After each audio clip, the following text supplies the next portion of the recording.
Hey there, ladies and gentlemen, and welcome back. I'm your host, Pattsun, and today we're gonna be taking a look at r/Pettyrevenge, where OP's girlfriend cheated on him with the guy he's not supposed to worry about. And of course, it's that guy. It's always that guy. Let's begin. Our first story is from Reddit user profile personal4669. So to keep it short for y'all, I got cheated on by my then wife twice with two guys in 2 days. So obviously a nope I never thought I'd have to do. But when she ended up moving to Florida, she didn't have a place. And because I'm a stellar fella, I let her take my spare room till she could find a place. A bit I didn't fill in is that she is with the first guy now. Dating. Oh well, good for her. Love is hard to find apparently. And they love each other 100%. And I can see she isn't lying. But he's also a POS that didn't care about my marriage, so whatevs. I thought probably we would end up drunk and having a fling because cheaters don't stop cheating, you know?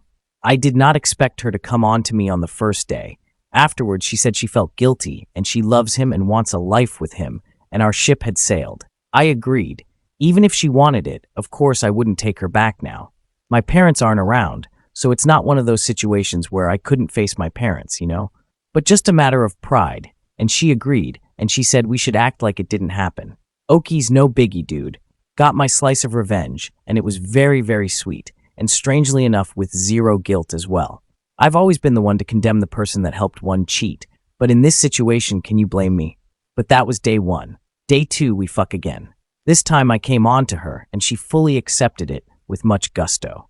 Then an hour later, talks about the life she wanted with this guy. Day 3. We have sex in the morning, her initiating while I was laying in bed half asleep, and at night we talk about the fact that I'm happy being single, and she is oh so happy with her guy, you know? And he is already planning a family with her. Cool dude. By the way, they are monogamous. Directly after, and I mean directly after we finish the convo and go to our rooms, she comes to mine and says she feels lonely. Okies hop in, dude, I have a big bed after all. Commence sex again. I know for a fact that it's just getting her rocks off for her. And the same for me. I feel no shred of guilt for her guy that is going to work each day after sending the I love you texts and the I can't wait for us to start a family texts. And he doesn't know that legitimately, as soon as his girlfriend knows she won't get a text for a minute, she immediately hops on for a ride. This has been going on for weeks. Some with condoms, some without. Nah, not feeling guilty isn't the right words. I relish the fact that even if you don't know it, I'm laying down the path for your heart to be shattered just like mine was, and for no other reason than petty revenge. That means nothing to me, and guilt to her, but would cause a nuclear blast on your life, one that will leave you trust issues for life, and your next partner has to help you overcome. You may have ended up with my ex-wife's heart in your hand, but I ended up with my hand wrapped around yours. Oh, how easy it would be to squeeze. The one girl you said that finally gets you, the one and only. You truly believe she's your soulmate, and she probably is. The person who will make any other relationship look like a joke. I mean, folks, truly they fell head over heels for each other. Wow, this felt fantastic. Sorry, I was supposed to keep this short. Well, to wrap up, Paul, I truly didn't care about revenge. You can have my ex. I was moved past it. But when an opportunity literally walks in while I'm sleeping and has my dick in her mouth, you expect me to be the better person? For you? No. I'll take this taint on my character and wear it as a badge. But I'm a good guy, truly. I'll probably let you know with the videos to prove it after you announce the engagement. Just as a last spit in your face, I know how your family loves her. Just in time to make sure you have no choice but to tell every person we know that they were right. Don't be mad. It's the exact same thing you gave to me. Fair is fair. While I'm a true piece of shit and truly am taking pride in it, I'm not a big enough piece of shit to let you get married before telling you, even though I wish I was. Even better, when you two have kids, it's a fine wine that grows sweeter over time. Oh, and not to mention the best part.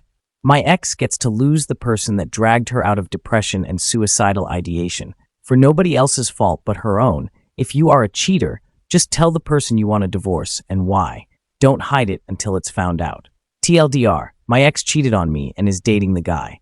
My ex has come on to me for weeks, and I plan to tell him after they announce their engagement to their entire family. Our second story is from Reddit user ThrowEasy. I'm going to share my story of a girl that changed my life. Originally, it was in a good way, but then it got bad, then worse, then kinda good, then really bad and soul-crushing. So here's how it begins. In the summer after my freshman year of college, I met this girl, 25, who was older than me, 19, but she and I had a lot of mutual interests, especially the games we played, so we started talking. She always seemed like the hard exterior type, and I assumed that she had no interest in me. But then we started talking more and more, and I realized she was definitely attracted to me. She told me about her divorce, how he beat her and cheated on her, and my heart just melted. She was such a good person, and no one deserves that kind of treatment. Even after this whole ordeal, I still would never wish that upon her, because that's fucking demoralizing and awful. We started to get closer as we talked about our pasts, our interests, etc. We connected a lot. It had been 6 months since the divorce, and she was just starting to feel good again, and knowing that I was a part of that made me happy to help her. Soon enough, we realized we had true feelings for each other and wanted to pursue something more than just friendship. So we did. Now here's one thing that I'm going to be honest about. This was my first serious relationship. In my past, I have been with girls and only said yes to the BFGF label because they wanted to. I was just looking for some fun, but I was fine with moving forward if it meant that we could still have fun. Ironically, I'd actually start to get feelings, and then the relationship would wind up ending. So naturally, I had my walls up and decided to just start playing it safe. And then I met this girl. For once, it didn't start physical, it started emotional. I was getting feelings, and then it started getting physical. It felt like things were going right. Hell fucking no. Let's call this girl Witch. So Witch and I started off amazingly well. We'd have phone convos at night that ended with us falling asleep together. We'd have Skype dates and we'd game together. It was getting awesome, and I felt so close to her. But now, here's where I should mention one thing. We never made our relationship public. She wanted to keep it low-key since she was still getting over her divorce.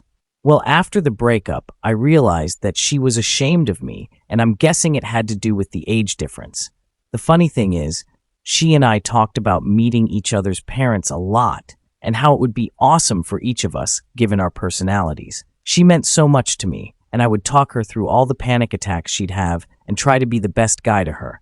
I fucked up in my previous relationships, but this time I refused. I wanted to be the good guy, the sweet guy, the great boyfriend. Hell, I remember one time she posted one of those pictures with the quote, "A good guy wakes you up at 3 a.m. to tell you he loves you," and had the "he loves you" crossed out and above it saying, "with cookies and ice cream." So for our 3-month anniversary... Okay, seriously, first off, what is that? What even is that? I'll tell you what it is. It's just some stupid legend passed by your filthy monkey ancestors around a campfire like it was their own dung. I sent her a box of Oreo cookies and a gift card to Cold Stone, and she was so happy and whatnot about it.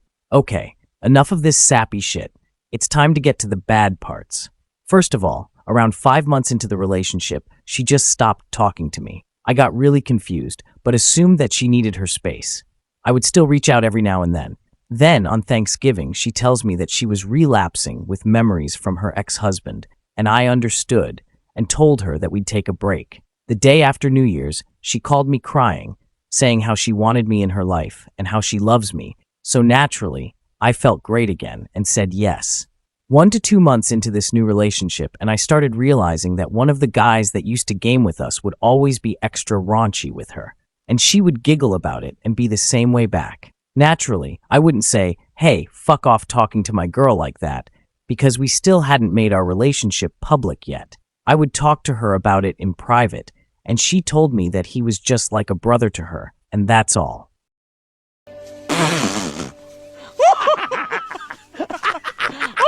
I had some apprehension because I've been in fucked up situations in my past with cheating, but I trusted her, so I'd tolerate everything that happened and just took it on the chin.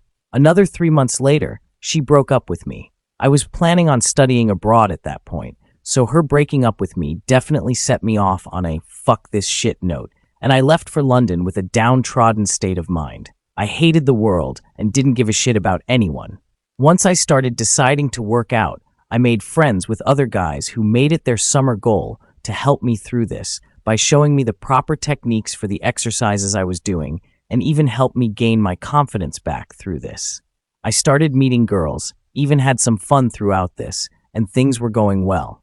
I was finally starting to wake up in the mornings in a neutral state rather than fuck the world. But then I found out.